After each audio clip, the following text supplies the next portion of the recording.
अस्सलाम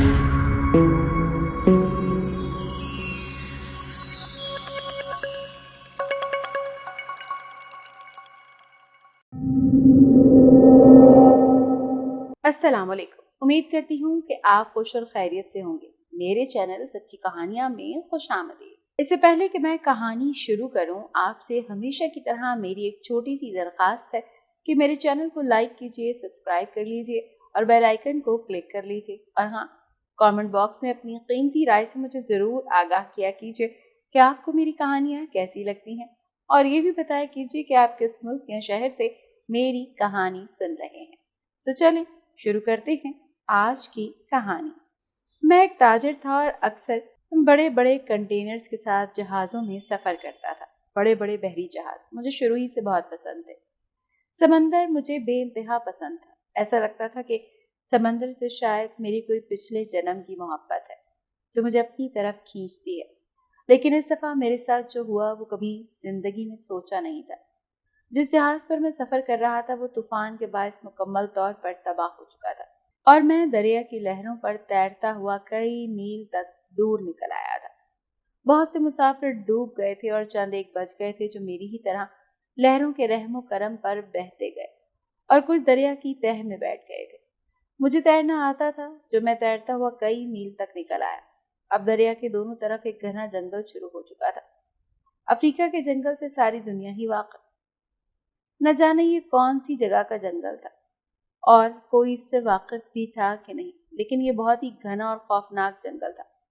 इस इलाके के जंगलों और यहाँ के पाए जाने वाले जानवरों के बारे में पता नहीं दुनिया जानती भी है या नहीं, लेकिन यहाँ पर काफी फलदार दरख्त भी मौजूद थे। मैं अब पानी से निकल आया था और सबसे पहले मैंने ऐसे दरख्तों को तलाश किया जिनसे भूख मिटाने के लिए मुझे फल मिल सके। जल्दी मुझे ऐसे दरख्त मिल गए। मैंने खूब सैर होकर फल खाए और अपनी भूख मिटाई। इन दोनों कामों से फारिग होकर मैं जंगल के अंदर दाखिल हो गया ताकि दूसरी जानिब निकलकर ऐसी जगह पहुंच सकूं जहां पर कोई बस्ती आबाद हो। जंगल में जाने वाले जानते हैं कि जब कोई शख्स जंगल के अंदरूनी हिस्से में दाखिल होता है तो जंगल में बिखरे हुए सूखे पत्तों के बायस उसकी हर कदम पर तेज आहट होती है। वो कितना ही चाहे आवाज पैदा ना हो, लेकिन ये आवाज तो बहरहाल पैदा होती रहती है। मैं वहां पर काफी देर से चल रहा था। परिंदे एक दरख्त से उड़कर दूसरे दरख्त पर जाना शुरू हो जाते थे। परिंदों का शोर शुरू ही से मुझे अच्छा लगता था। हर 10 कदम के बाद लोमड़ी की तेज आवाज भी गूंजती थी, गोया वो जैसे दूसरे चरिंद परिंदों को दुश्मन की आमद से आगाह कर रही हो। फिनकारें तो हर कदम पर सुनाई देती थी। कभी कभार एक आवाज चिंगाड़ने की भी सुनाई देती थी जिससे मेरी जान निकल जाती थी, और कभी कभी कोई सांप या अजहा अपना फन फैलाया हुआ मेरे सामने आ जाता, लेकिन जब मैं खामोशी से खड़ा हो जाता तो वो भी खामोशी से गुजर जाता। जिस जंगल से मैं गुजर रहा था उसमें जंगली जानवरों की कमी न थी। मैंने एक मजबूत दरख्त की 2 टहनियां काट कर एक नोकदार डंडी बना ली थी। मैं समझता था कि वहशी दरिंदों के सामने इस नोकदार टहनियों की कोई हैसियत नहीं है, लेकिन फिर भी अपने दिल को इत्मीनान में रखने के लिए कि मैं निहत्था नहीं हूँ और वक्त पड़ने पर अपनी हिफाजत कुछ हद तक तो कर सकता हूँ, मैंने इसको हाथ में उठा लिया था। मेरी दोनों टांगें अब शदीद दर्द करने लगी थी। थोड़ी सी भूख भी महसूस हो रही थी। मैं काफी देर से चल रहा था। मुझे कुछ पता नहीं था कि मैंने कितना फासला तय किया है। मेरा अंदाजा था कि मैंने 10 मील से जायद का सफर तय कर लिया था। मुख्तसर ये कि कुछ देर आराम करने के बाद मैं फिर चल पड़ा। दिन अब ढल गया, शाम होने वाली थी और अब मुझे रात गुजारने के लिए पनाहगाह चाहिए थी, लेकिन कोई पनाहगाह वहां पर होती तो मुझे मिलती न। अब मैंने फैसला किया कि किसी दरख्त पर रात गुजारी जाए। मैं एक दरख्त पर चढ़ गया और 2 शाखों के दरमियान खुद को टिका लिया। यकायक मुझे एहसास हुआ जैसे इस शाख पर मेरे करीबी सरसराहट की पुरस्रार आवाज है। मेरा दिल यकबारगी से उछल कर जैसे हलक में आ गया और मेरी खौफजदा निगाहें गहरे अंधेरे में अपने दुश्मन को तलाश करने लगी। मगर इससे पहले कि मुझे अपने मकसद में कामयाबी होती, मुझे अपने बाएं हाथ की कलाई में अचानक तेज किस्म की तकलीफ से चुभन का एहसास हुआ, और साथ ही मैंने अपने दुश्मन को देख लिया जो मुझे डसने के बाद बड़ी ही तेजी के साथ दरख्त की घनी शाखों और पत्तों में गायब होता जा रहा था। सांप मेरे देखते ही देखते मेरी निगाहों से ओझल हो चुका था। अब मैं उसके जहर का असर होने के बाद किसी मुआजिजे से ही मौत के भयानक जबड़ों में और उसके पंजों से बच सकता था। मेरे सारे जिस्म में एक अजीब सी सनसनी सी फैली हुई थी। दिल सीने में जैसे डूबता हुआ महसूस हो रहा था और जिस्म के मसामात तेजी से पसीना उगलने में मसरूफ हो चुके थे। मुझे ऐसा लगा जैसे खूनखार अफरीतों की सरजमीन पर मैं अपनी जिंदगी की आखिरी सांसें ले रहा हूँ। मौत का जालिम हाथ मुझे अपनी शहरक की तरफ बढ़ता हुआ महसूस हो रहा था और आसपास के तमाम दरख्त मुझे नाचते हुए नजर आ रहे थे। मेरा सर बड़ी शिद्दत से चकरा रहा था और कुछ ऐसा लग रहा था जैसे मेरी मजबूत कुव्वत इरादी मुझे इस दरख्त पर अपना तवाज़ुन बरकरार रखने में किसी तरह की मदद नहीं दे सकेगी। मैंने अपने आप को संभालने की पूरी कोशिश की और दरख्त को मजबूती से पकड़ लिया, लेकिन जल्दी मेरी सारी तवानाई खत्म होने लगी और चंद ही लम्हे बाद मैं दरख्त से जमीन की जानिब गिर रहा था। मुझे बस इतना याद है कि जमीन पर गिरते हुए मेरे हलक से एक तेज और दिलखराश चीख बुलंद हुई और फिर अगले ही लम्हे मेरा ज़हन तारीकियों की अथाह गहराइयों में डूब चुका था। बेहोश होने से पहले मुझे इस बात का पुख्ता यकीन हो गया था कि अब क़यामत के रोज़ ही मैं होश में आ सकूंगा। मगर मेरी हैरत की कोई इंतहा न रही जब आंखें खुलने पर मैंने अपने आप को एक झोंपड़ी में पाया। जमीन पर अगर इस वक्त दिन का उजाला ना होता तो तारीकी के बायस मैं यकीनन यही समझता कि मैं कब्र में हूँ, लेकिन तारीकियां तो छट चुकी थी। झोंपड़ी में दिन की रोशनी फैली हुई थी और मैं एक नर्म और गुदास बिस्तर पर लेटा हुआ था। मेरी आंखों के सामने गुज़िश्ता शब का तारीक और खौफनाक जंगल चारों तरफ फड़फड़ा रहा था और जमीन पर रेंगते हुए शरारत किसी फिल्म के मुतहर्रिक सीन की तरह घूमने लगे और मेरी अक्ल एक दफा फिर चकरा गई। मैं तो क़यामत के रोज होश में आने का यकीन करके बेहोश हुआ था, फिर इतनी जल्दी किस तरह से होश में आ गया? और ये झोंपड़ी किसकी है आखिर? यहाँ तक मुझे लेकर कौन आया? मेरा जहन अपने सवालात के जवाब तलाश करने में बड़ी शिद्दत के साथ मसरूफ था, लेकिन मजाल है कि कोई बात समझ में आ सकती। अकल ने तो जैसे जंगल में रास्ता बदलने के बाद से ही साथ देने से इनकार कर दिया था। फिर अगर कुछ समझ में आता भी तो क्यों कर? सोचता रहा और उलझता रहा उस वक्त तक जब तक कि इंसानी कदमों की आहट ने मुझे अपनी तरफ मुतवज्जे नहीं कर लिया। चौंक कर निगाहें उठाई तो एक नस्वानी खूबसूरत सा पैकर मुझे नजर आया। रानाई और दिलकशियों का मजमुआ। वो इस हद तक यकीनन खूबसूरत नहीं थी कि उसका ताल्लुक सफ़ेद फामों से था, लेकिन सफ़ेद चमड़ी ही को तो खूबसूरती और दिलकशी का नाम नहीं दिया जा सकता। चुनाचे वो सफ़ेद फाम ना होने के बावजूद बहुत ज़्यादा दिलकश और खूबसूरत थी। उसकी बड़ी बड़ी आंखें और उसका मासूम चेहरा किसी को भी अपनी तरफ खींच सकता था। उसके सर के बाल बहुत लंबे और घने थे, कमर बहुत पतली और लचकदार थी। वो इंतहाई जिनसी कशिश के हामिल थी और उसके जिस्म पर बराए नाम लिबास था। लिबास भी बड़े बड़े पत्तों से बनाया गया था। मुझे होश में देखकर वो तेजी के साथ मेरे करीब आई। उसकी आंखों में एक तेज चमक पैदा हो गई थी और होंठ मुस्कुराते हुए लग रहे थे। मैंने अपनी जगह से उठने की कोशिश की तो उसने जल्दी से अपने सडोल और खूबसूरत हाथों को आगे बढ़ाते हुए आहिस्तगी से मेरे कांधों को पकड़ते हुए कहा, नहीं नहीं, लेटे रहो, अभी तुम्हें मुकम्मल आराम की जरूरत है। उसकी जबान से साफ और शुस्ता उर्दू सुनकर मैं हैरत में पड़ गया। मैं अब ठीक हूँ, मैंने जवाब दिया, मगर मैं यहाँ कैसे आया? ये झोंपड़ी किस्से का वाक़या है और तुम कौन हो? गुज़िश्ता शब तो मुझ पर मलकुल मौत ने हमला कर दिया था। वो मुस्कुराई। तुम पूरे 2 दिनों के बाद होश में आए हो? हैं? मैं हैरत से उछल पड़ा। यह हकीकत है कि तुम परसों रात को जंगल में बेहोश पड़े मिले मेरे बाबा को। तुम्हें बेहद जहरीले सांप ने डस लिया था, जिसकी वजह से तुम्हारे जिस्म पर नीलाहट सी फैलने लगी थी। अगर बाबा ने तुम्हें देख ना लिया होता तो चंद मिनट के अंदर अंदर तुम मर ही जाते। ओह मेरे खुदाया, किस कदर हौलनाक हकीकत थी। मैं झुरझुरी लेकर रह गया। जब आदमी की जिंदगी बाकी हो तो दुनिया की कोई ताकत उस पर मुसल्लत नहीं हो सकती, लेकिन अगर वो सांप इंतहाई खतरनाक और जहरीला था तो मुझे हैरत है कि मेरी जान कैसे बची। क्या तुम्हारे बाबा सांप के कांटे का इलाज कर सकते हैं? और क्या तुम्हारा घर इस जगह से करीब है? नहीं, वो जगह यहाँ से कम से कम 2 मील दूर है और मेरे बाबा कोई डॉक्टर नहीं है, वो एक बहुत बड़े जादूगर है और अगर चाहें तो अपने जादू से मुर्दा जिस्मों में भी जान डाल सकते हैं। उस हसीना ने बड़े ही फख्र से कहा, ओह जादूगर, तुम्हारा मतलब है कि उन्होंने मुझे जादू के जोर से ठीक किया है? अब मेरी हैरत का कोई ठिकाना नहीं था। जादू और इस तरह के लोग ان کے میں نے بہت سے قصے اور ناول پڑھے ہیں، لیکن میں ان کا قائل نہ تھا۔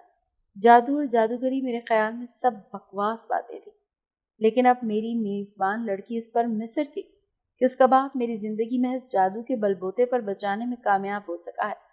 اپنی الجھنوں اور حیرت کو دور کرنے کے لیے میں نے اس سے لگاتار سوالات کر ڈالے، اور پھر اس نے جواب میں جو کچھ بتایا اسے مختصر طور پر یوں بیان کیا جا سکتا ہے کہ اس کا بابا اس علاقے کا ایک بہت بڑا جادوگر تھا، اور دور دور تک کے قبیلوں کے لوگ ان سے خوف کھاتے تھے، اور یہ اپنے دشمنوں کو سسکا سسکا کر مار دیا کرتے تھے، اور اس کے دوست ہمیشہ عیش اور عشرت کی زندگی گزارتے دیکھے گئے تھے۔ اسے اپنی جادو کی قوتوں کا اس قدر بھروسہ تھا کہ ناممکن کو ممکن بنا دینا اس کے خیال میں ایک معمولی سی بات تھی۔ اندھیری راتوں میں اکثر وہ رات بھر تک گھر سے غائب رہتا۔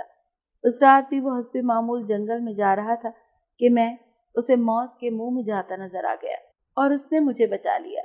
بلجمہ ایک خطرناک اور خوفناک آدمی تھا، لیکن اشوانا کی پرورش اس نے بڑے پیار سے کی تھی۔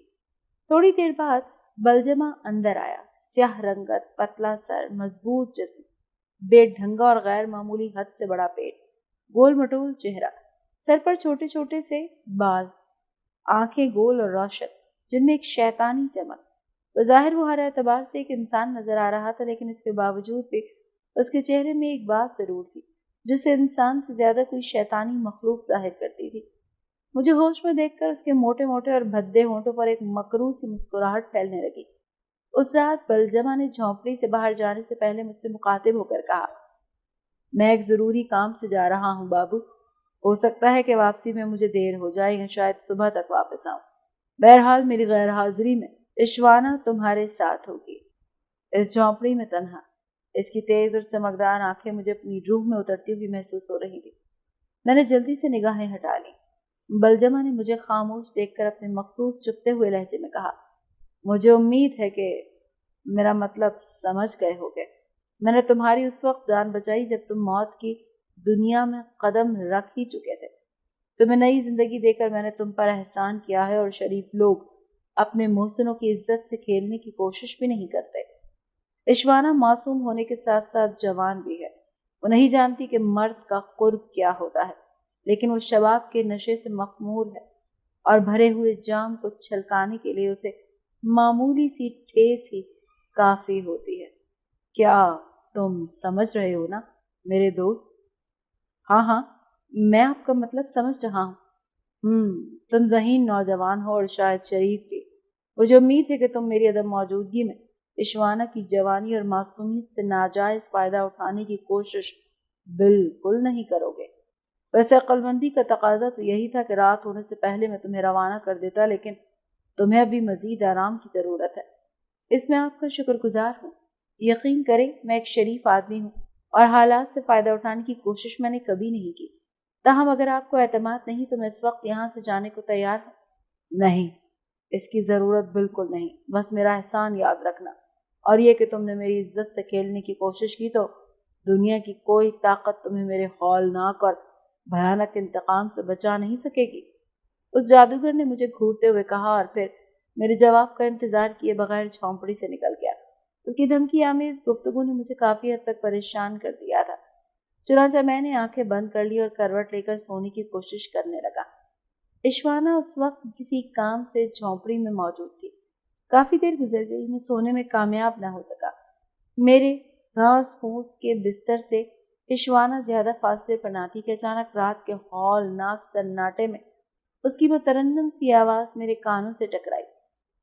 کیا سو گئے ہو مسٹر زاہد؟ میں خاموش رہا، میں نے آنکھیں بھی نہیں کھولی۔ مجھے ڈر تھا کہ رات کی تنہائی میں اشوانا کا جوان اور حسین جسم کہیں میرے ارادے کو کمزور نہ کر دے۔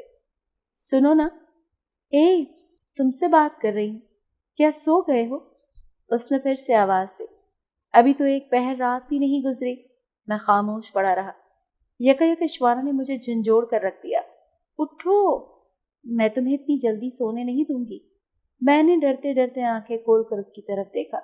تم اتنی جلدی نہیں سو سکتے۔ آج میں نے پورے 15 برس کے بعد کسی مہذب انسان کی شکل دیکھی ہے۔ میں تمہیں رات بھر نہیں سونے دوں گی۔ مجھے اپنی دنیا کے بارے میں کچھ بتاؤ نا۔ صبح بتاؤں گا، میں نے جواب دیا، اس وقت مجھے بڑے زوروں کی نیند آ رہی ہے، تم بھی اپنی جھونپڑی میں جا کر سو جاؤ۔ ابھی نہیں، سونے سے پہلے میں تم سے بہت ساری باتیں کرنا چاہتی ہوں، مجھے اپنی دنیا کے بارے میں کچھ بتاؤ نا۔ میرے ذہن میں تو اب اس کا تصور بھی موجود نہیں رہا۔ 15 سال کا عرصہ بڑا طویل ہوتا ہے، میں جانتا ہوں، مگر تم اب سو جاؤ، باقی باتیں صبح کریں گے۔ یہ نہیں ہو سکتا، میں اس وقت سب کچھ جاننا چاہتی ہوں، مجھے تو بالکل بھی نیند نہیں آ رہی۔ ہاں، آج میں تھک ضرور گئی ہوں، ایک طرف سر کو ذرا، مجھے تمہارے پاس بیٹھنا ہے۔ کیا مطلب تمہارا؟ میں نے سر گھما کر دیکھا تو دماغ جھنجھنا اٹھا۔ میں بیٹھوں گی، سنتے نہیں، مجھے اپنے برابر بیٹھنے دو نا۔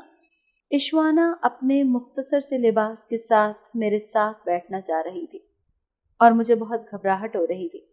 ارے سنتے کیوں نہیں؟ تھوڑا سر کو، مجھے تمہارے برابر میں بیٹھنا ہے۔ نہیں، تم اپنے بستر پر جا کر کیوں نہیں بیٹھتی؟ اس لیے کہ میں تم سے باتیں کرنا چاہتی ہوں، اور دور سے باتیں کرنے کا مزہ نہیں آتا نا۔ لیکن یہ غلط ہے، تمہیں میرے بستر پر نہیں بیٹھنا چاہیے۔ کیوں؟ اس نے تیوریاں چڑھا کر پوچھا۔ اس لیے کہ میں ایک مرد ہوں، جوان لڑکیاں مردوں کے بستروں پر نہیں بیٹھا کرتی۔ میں نے اسے سمجھانے کی کوشش کی۔ کیوں نہیں بیٹھا کرتی؟ میں تو اکثر اپنے بابا کے پاس بیٹھ جاتی ہوں۔ ابا کی بات اور ہے، انہوں نے تمہیں اپنی بیٹیوں کی طرح پالا ہے۔ تو کیا ہوا؟ ایشوانا نے بھول پن سے سوال کیا۔ وہ سچ مچ حیرت انگیز حد تک معصوم تھی۔ اس کی معصومیت کو دیکھ کر میرے ہونٹوں پر مسکراہٹ پھیل گئی۔ یہ بات نہیں، میں مسکراتا ہوا بولا۔ آخر تم سمجھنے کی کوشش کیوں نہیں کرتی؟ کیا سمجھنے کی کوشش نہیں کرتی؟ تم نے ابھی تک کوئی ایک بھی ڈھنگ کی بات کی ہے کیا؟ احمقانہ باتیں مت کرو۔ اگر بابا نے تمہیں میرے پاس بیٹھا ہوا دیکھ لیا تو وہ ہم دونوں کو ختم کر دے گا۔ کیوں ختم کر دے گا؟ میرا بابا مجھ سے بہت محبت کرتا ہے، کیا میں اس کے پاس نہیں بیٹھتی جو تمہارے پاس نہیں بیٹھ سکتی؟ مجھ میں اور اس میں فرق ہی کیا ہے؟ کوئی فرق نہیں ہے۔ جس طرح وہ مرد ہے اسی طرح تم مرد ہو، اور سچ پوچھو تو تم تو مجھے بابا کے مقابلے میں بہت زیادہ اچھے لگتے ہو۔ اس نے میری پرورش ضرور کی ہے، لیکن مجھے اس کی حرکتیں اور صورت بالکل بھی پسند نہیں۔ کبھی کبھی تو ایسا لگتا ہے کہ وہ انسان کے بجائے کوئی شیطانی روح ہو، خاص طور پر ان کی آنکھیں، مجھے ان کی آنکھوں سے بہت خوف آتا ہے۔ اس سے پہلے کہ میں اسے کچھ اور سمجھانے کی کوشش کرتا، مجھے ایک طرف دھکیل کر وہ بڑے اطمینان کے ساتھ میرے برابر میں بیٹھ گئی۔ اس کی قربت نے مجھ پر ایک عجیب سے سرور انگیز کیفیت طاری کر دی تھی۔ مجھے اپنے جسم میں چونٹیاں رینگتی ہوئی محسوس ہو رہی تھی، لیکن میں اس جادوگر کی باتیں ابھی تک بھولا نہیں تھا۔ میرے ذہن میں اس کی تمام باتیں گونج رہی تھی۔ چنانچہ میں ایک جھٹکے کے ساتھ اٹھ کر بیٹھ گیا۔ ارے یہ کیا حرکت ہے؟ تم اٹھ کر کیوں بیٹھ گئے؟ کیا بابا نے تمہیں نہیں بتایا کہ ابھی تمہیں مکمل آرام کی ضرورت ہے؟ لیکن میں تمہارے برابر نہیں لیٹ سکتا۔ کیوں؟ کیا تمہیں مجھ سے خوف آتا ہے؟ ایشوانا نے حیرت سے پوچھا۔ یہ بات نہیں ہے۔ اب میں تمہیں کس طرح بتاؤں کہ انسان فرشتے نہیں، صرف انسان ہوتے ہیں، اور انسان کو شیطان بننے میں دیر نہیں لگتی۔ پتہ نہیں تم کیسی باتیں کر رہے ہو، میں تو ابھی تک ایک لفظ بھی نہیں سمجھ سکی۔ آؤ نا، میرے پاس بیٹھ جاؤ، میں تم سے کچھ معلومات حاصل کرنا چاہتی ہوں۔ کیا تم مجھے اپنے ساتھ وہاں لے جا سکتے ہو؟ میں سوچوں گا، مگر خدا کے لیے تم مجھے پریشان مت کرو ایشوانا۔ میں اب تم سے ایک لفظ بھی نہیں کہوں گی، بشرطیہ کہ تم مجھ سے جھگڑنے کے بجائے خاموشی سے لیٹ جاؤ اور اپنی مہذب دنیا کے بارے میں دلچسپ باتیں بتاؤ۔ اور پھر اس نے زبردستی مجھے اپنے برابر میں لٹا لیا۔ رات کا وقت، تنہائی اور ایک جوان لڑکی کی قربت دل و دماغ پر بڑی تیزی کے ساتھ ایک نشہ سچاتا جا رہا تھا۔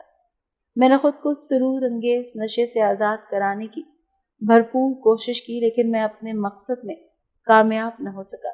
میرے جذبات بھڑک اٹھے، مجھ پر دیوانگی مسلط ہونے لگی۔ میں نے ایشوانا کی طرف دیکھا، وہ مسکرا رہی تھی اور اس کی مسکراہٹ میرا حوصلہ بڑھا رہی تھی۔ میں نے پوری طاقت سے اس کو اپنے قریب کر لیا۔ ہم دونوں اس نشے میں ڈوبتے چلے گئے۔ اچانک جھونپڑی کے باہر کسی کے قدموں کی آہٹ سنائی دی۔ میں نے خود کو ایشوانا سے الگ کیا کہ اتنی دیر میں اس کا مکرو جادوگر باپ جھونپڑی میں داخل ہو گیا۔ मुझे और इशवाना को इतना करीब देखकर वो दरवाजे से ही किसी संकी मुजस्मे की तरह हमें घूरने लगा। बहुत खूब, उसने तल्ख और जहरीली मुस्कुराहट के साथ कहा। तू वही हुआ जिसका मुझे डर था। तुम मेरे एहसान को भूल गए और एक जवान और खूबसूरत भोली भाली लड़की के कुर्ब ने तुम्हें इंसान से शैतान बना दिया। मेरे उस वक्त की हालत क्या थी मैं कुछ बता नहीं सकता। जैसे काटो तो जिस्म में लहू ना हो। ज़हन पर बौखलाहट और खौफ का कब्जा था और जिस्म के मसामात बड़ी तेजी से पसीना उगल रहे थे। मैंने अपनी सफाई में कुछ कहने की कोशिश की, लेकिन अल्फाज थे कि हलक में फंस कर रह गए थे। वो जादूगर की खूंखार निगाहें मुझे मेरे चेहरे पर चुभती हुई महसूस हो रही थी। चंद लम्हे बाद वो बोला, मैं तुम्हें जलील और इस कदर कमीना नहीं समझता था, मगर खैर, तुमने जो कुछ भी किया उसके लिए तुम्हें सारी उम्र पछताना पड़ेगा। मैं बहुत भयानक इंतकाम लेने का आदी हूँ। उसने हलक से अजीबोगरीब आवाज़ निकाली और दूसरे ही लम्हे में 5-6 मजबूत जिस्म के जंगली झोंपड़े में दाखिल हुए। उस जादूगर के इशारे पर उन लड़कों ने मुझे जकड़ लिया और घसीटते हुए एक दूसरी झोंपड़ी में ले जाकर बांध दिया। मुझे उस जादूगर का पैगाम पहुंचाया गया कि कल सुबह सूरज निकलने से पहले मुझे गर्म पानी के एक बहुत बड़े कड़ाहे में डाला जाएगा और मेरी हड्डियां बतौर इबरत निशानी के तौर पर गांव के मेन गेट पर लटका दी जाएंगी। ये सुनकर तो जैसे मेरी जान निकल गई। मुझे अपनी मौत नजर आने लगी। तमाम रात यहाँ से फरार होने के बारे में ही सोचता रहा, मगर फरार होने की कोई सूरत नजर नहीं आ रही थी। यानी मौत यकीनी थी। सुबह होने वाली थी और अभी तारीकी छाई हुई थी कि झोंपड़ी के अकबी हिस्से में खड़खड़ाहट हुई। चोर रास्ते से श्वाना अंदर दाखिल हुई और मुझे खामोश रहने का इशारा किया और मेरा हाथ पकड़कर चोर रास्ते से बाहर निकली और दबे पांव झाड़ियों में रास्ता बनाती हुई साहिल समंदर पर ले गई। यहाँ एक पुरानी कश्ती खड़ी थी। उसने मुझे उसमें सवार करके यहाँ से फरार होने के लिए कहा। मैं श्वाना को हसरत भरी निगाहों से देखने लगा। काश मैं श्वाना जैसी वफादार लड़की को अपनी दुनिया में ले जाता, मगर कबीले वालों के खौफ से डर गया। मैं कश्ती में सवार होकर कश्ती चलाते हुए उससे दूर होने लगा। श्वाना अभी तक साहिल पर खड़ी हाथ हिलाकर अलविदा कह रही थी। मैं कश्ती चलाते हुए समंदर में आ गया। अब साहिल नजरों से ओझल हो चुका था। मेरी खुशकिस्मती थी कि समंदर में मुझे जहाज मिल गया और उन्होंने मुझे जहाज में सवार कर लिया। यूं मैं अपनी मुहज़्ज़ब दुनिया में वापस आ गया।